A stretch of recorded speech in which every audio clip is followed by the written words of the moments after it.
So ayan, syempre isang OSK na araw para sa lahat ng ating mga followers at mga subscribers. Ayan, para sa vlog na to, sa mga naghahanap naman ng quality SUV at pick-up, ayun naman yung mga ibablog natin ngayon. Ito, marami kayong pagpipilian, pero syempre, bago tayo magsimula, mag-intro na muna tayo. At ayun, syempre, kamusta kayong lahat? Ayan, Sir Bugs pa rin, nagbabalik. Ayan, nakita nyo naman yung mga unit ngayon, mga SUV at pick-up ang mga ipapakita ko sa inyo kasi yan, last time, puro dun tayo sa mga fast brake unit. Ngayon, dito naman tayo sa mga quality mga unit. Ayan, sana may mapili kayo. At ayun, syempre kung bago ka pa lang dito sa aking YouTube channel o sa Facebook, baka pwede magpa-like at magpa-subscribe na rin. Ayan, para everybody happy. At ayun, papalo na rin ako. At ayun, syempre, sa mga gusto magpa-schedule para ma-assist ko kayo rito at masamahan.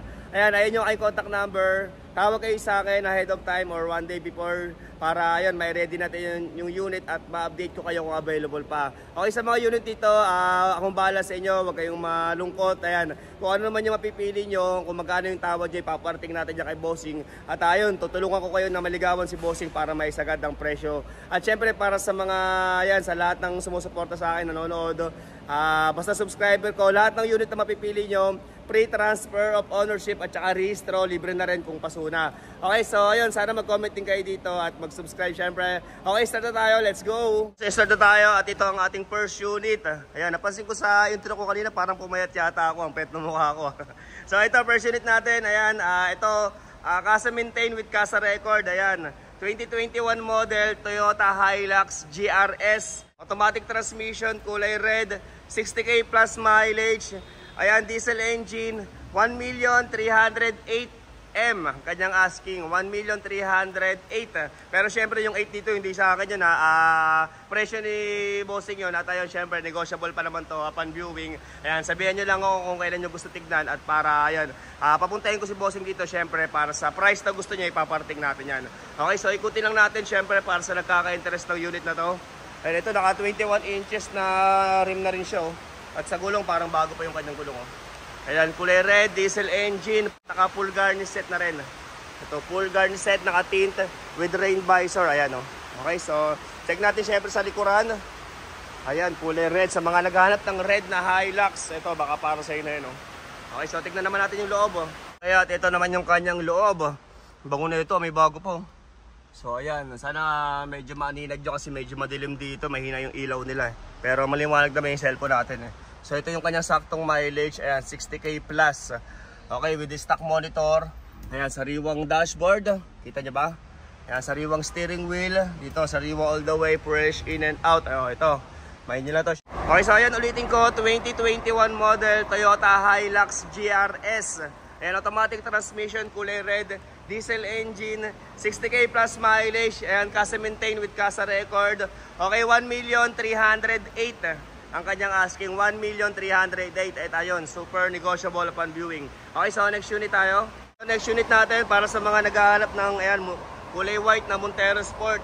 So ito, 2020 model Mitsubishi Montero Sport GT. Ayan, 4x2, automatic transmission. Ayan, 37k mileage only. Kulay white, ayan, diesel engine, first owned. Okay, Casa maintain with Casa record.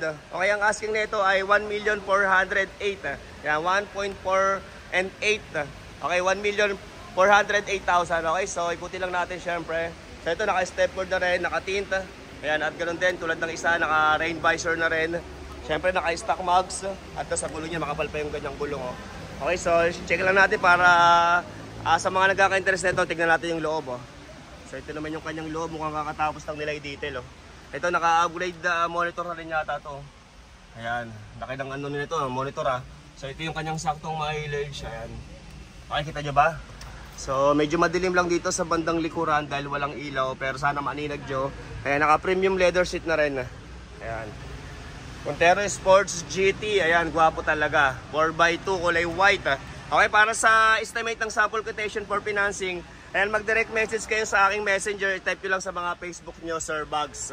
Yung naka number 8 na sando. Okay, para mapasahan kayo ng sample quotation at list of requirements. Okay, so ulitin ko to. Okay, so ayan, ulitin ko. 2020 model Mitsubishi Montero Sports GT 4x2. Ayan, kulay white. 37k mileage. Diesel engine, first own. Ayan, Casa maintain with Casa record. Okay, ang kanyang asking ay 1,408,000. 1,408,000. Okay, so next unit tayo. Ito, next unit natin. Ayan, last time meron nagtatanong sa akin, nagpapahanap ng SUV na low mileage. Ito, brand new condition. So ito, 2023 model, Toyota Fortuner 2.4G. Ayan, 4x2, kulay gray, automatic transmission, diesel engine. Ito, batang-bata, 17K mileage only. Ayan, brand new condition. Okay, ang asking na ito ay 1,678,000. 1.678 at ayun. Negotiable upon viewing pa naman yan. Kahit kung mapapansin nyo, medyo hindi siya ganun kamura. Kasi sobrang quality naman ng mga unit eh. Ayan, kasi sa mga reposes, sa mga hatak ng bangko, kapag ganito kasi riwa, eh, mataas din ang kuha. Okay, kasi ito parang ka na rin kumuha ng bago eh. Ayan, naka-stock max pa rin. Sa gulong, makapal pa yung kanyang gulong.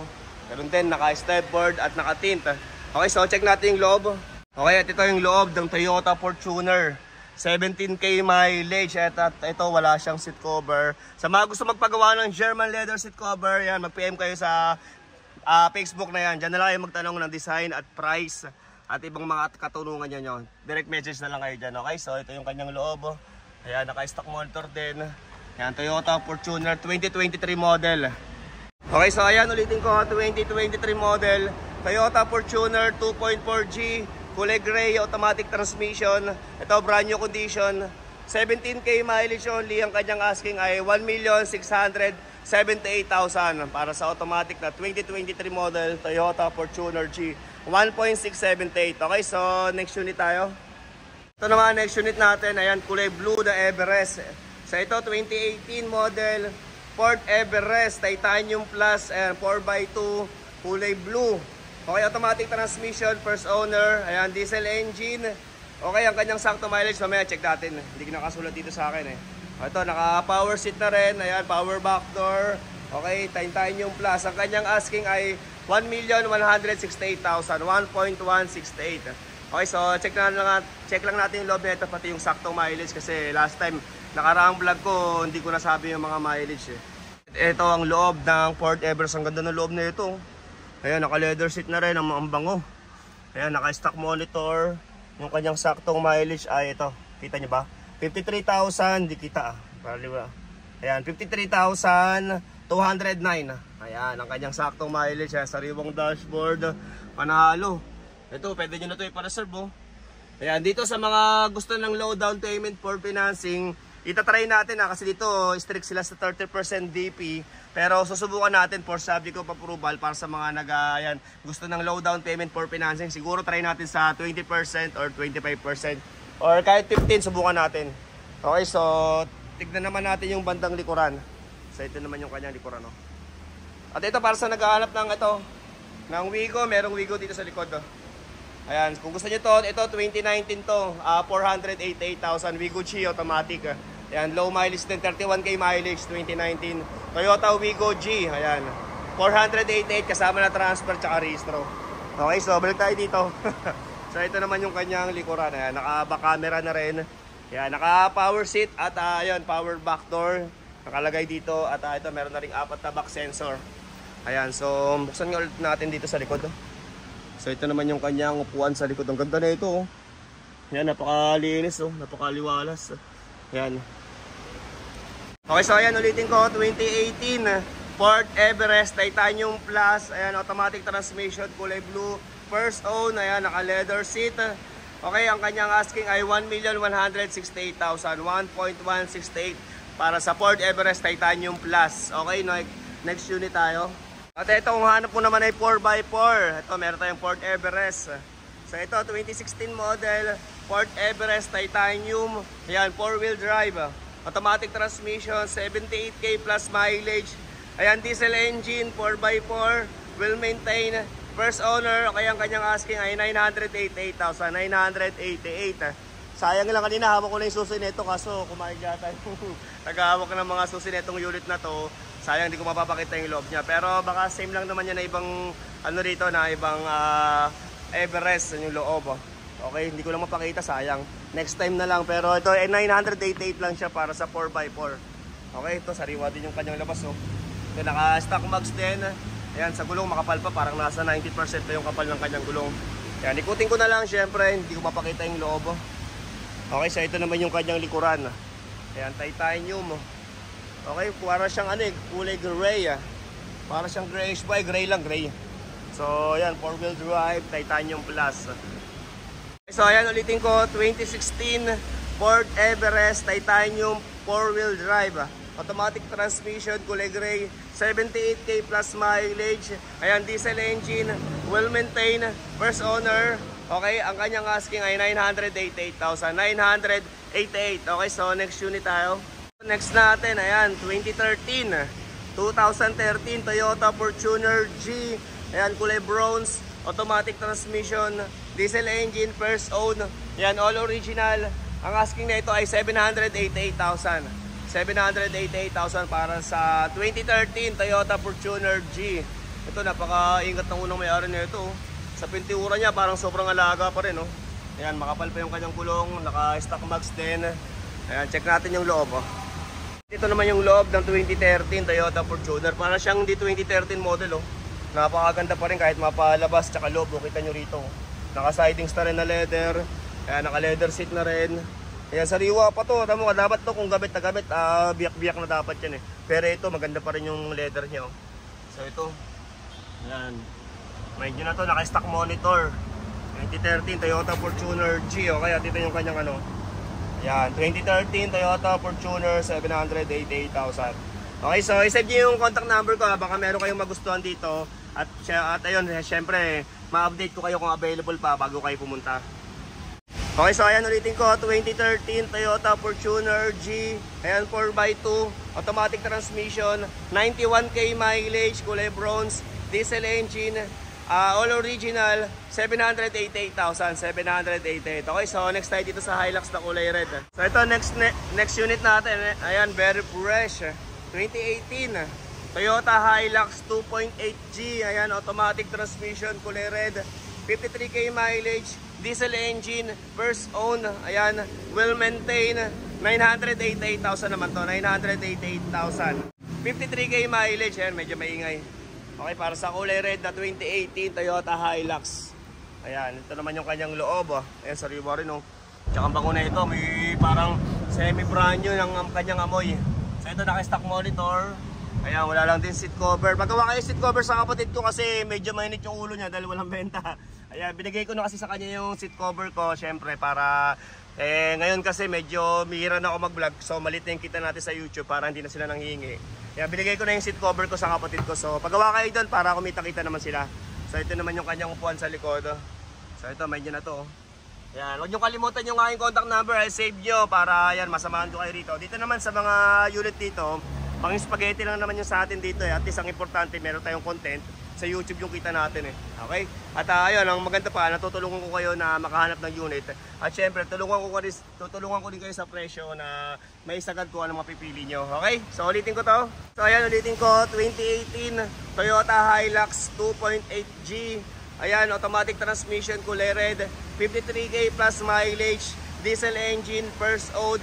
Ayan, will maintain, 988,000, 988. Okay, so next unit na agad tayo. At ito, last unit natin. Hanggang dito na lang muna tayo. So ito, para sa naghahanap ng low budget SUV. Ito, napakababa ng mileage na ito. 38k mileage only. So ito, 2011 Ford Everest 2.5 liter. Ayan, automatic transmission. 38k plus mileage. Diesel engine, kulay black. Ayan, 528,000. Ito, 528 lang. Naka-SUV ko, no? Napakababa ng mileage niya kasi ito, hindi talaga nagagamit eh. Ayan, no? Sa gulong, bago pa yung kanyang mga gulong, oh. Ayan, naka-stock mags na rin, naka-stepford. At ang ganda ng loob na ito.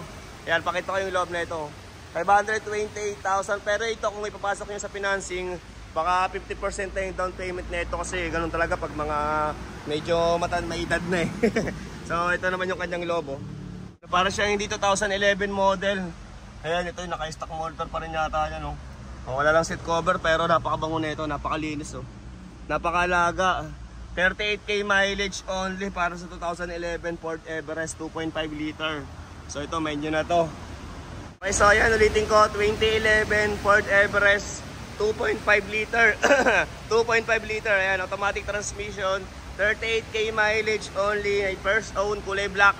Ayan, diesel engine, 528,528. Okay, hanggang dito na lang muna tayo. Next content ko na yung mga ibang malalaki. And then yung maliliit naman sunod. Okay, so balik na muna tayo sa akin. So yun, that's all for now na lang muna. Sana kahit pa paano nalibang kayo sa mga pinakita ko. At ayun, marami pa tayong mabulag sa sunod na mga content ko. Sana ayan, may nagustuhan kayo. Syempre maraming salamat sa mula noon hanggang ngayon nanonood pa rin sa akin. Para sa mga bumili ng sasakyan at nagpagawa ng German leather seat. Ayan, at muli, Sir Bugs nga pala, ang pinakagwapong bugaw ng mga Repos S cars. Thank you very much for watching.